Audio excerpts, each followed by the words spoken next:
مريضه زرع كلى من 13 سنه، اسمها ايمان محمد علي. انا طبعا بص اقول لساعتك على حاجه، هو المفروض ده انجاز علمي لم يسبق في تاريخ زرع الكلى اصلا. حلو الكلام، عظيم الكلام، عظيم عظيم. فانا المفروض بقى افرح واقول تعالوا اتفرجوا. انت عارف حضرتك الناس بتحاربني اصلا عشان حطيت السونار ده، بس خلاص. مش ازاي انت هتقف ازاي قدام الورق والابحاث؟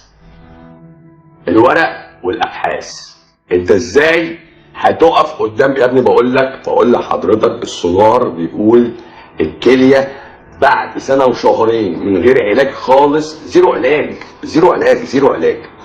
طب ليه الدكتور الاستاذه ايمان ما تطلعش معاك لايف وتتكلم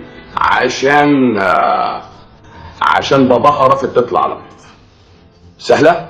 سهله ايمان، بس ايمان عايشه يعني. فاللي عايز يكلمها انا هحط الفيسبوك بتاعها وهحط تليفونها مع السكرتاريه، خلاص عشان تبقوا انتوا عارفين، وهي عايشه عشان لو انا مت تبقى ايمان عايشه.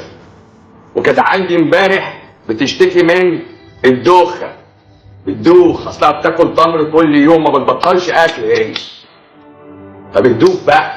يعني احنا خلصنا الكليه فاضيين للدوخه عشان تبقوا فاهمين. يعني هي مش جايه عشان تقول لي تسلم ايديك يا دكتور، لا، هي جايبه السونار عشان اشوف فيها الجازس اللي في بطنها. شكرا على كده. مفيش عيان يا حبيبي بيجي يقول لك انا واقف معاك في ظهرك.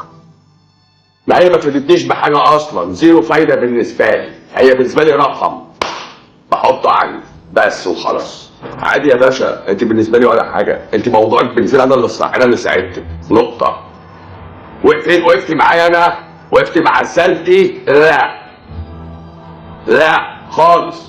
وحط في بالك الكلام ده، يعني لما حد بيسالني دكتور دراسات، انتوا يا جماعه ما بتساعدونيش اصلا، انتوا بالنسبه لي ما حدش فيكم بيساعدني، فزيرو مساعده.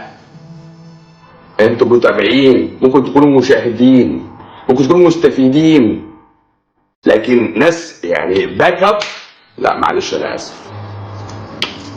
ده كفته بقى. اللي داخل يقول لك انا بدعي لك، يا عم شكرا، مرام بتدعي لي اهي، ما بتتصل الساعه 3 بتدعي لي. انت عملت ايه الكلام؟ انا فدته بايه انت حضرتك؟ يعني فاهم فدته بايه؟ فما تقفش بقى تقول لي الدكتور ده بتاع مصلحته. انت بالنسبه لي يا ابني مش موجود اصلا، ولا شفتك ولا ظلمتك، وكشفك غالي. انت مالك؟ ده انا حياتي وانا حر فيها بقى.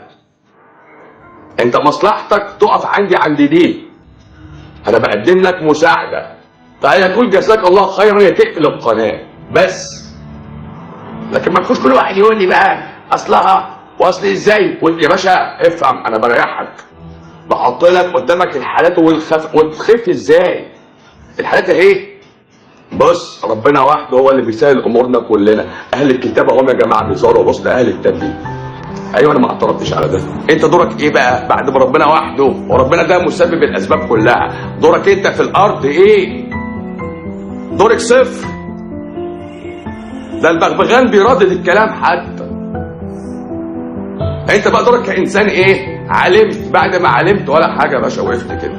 مش كده يقول لك امنوا وعملوا، امنوا وعملوا، امنوا وعملوا، في حاجه في عمل بقى. لكن ربنا هو اللي بيصور.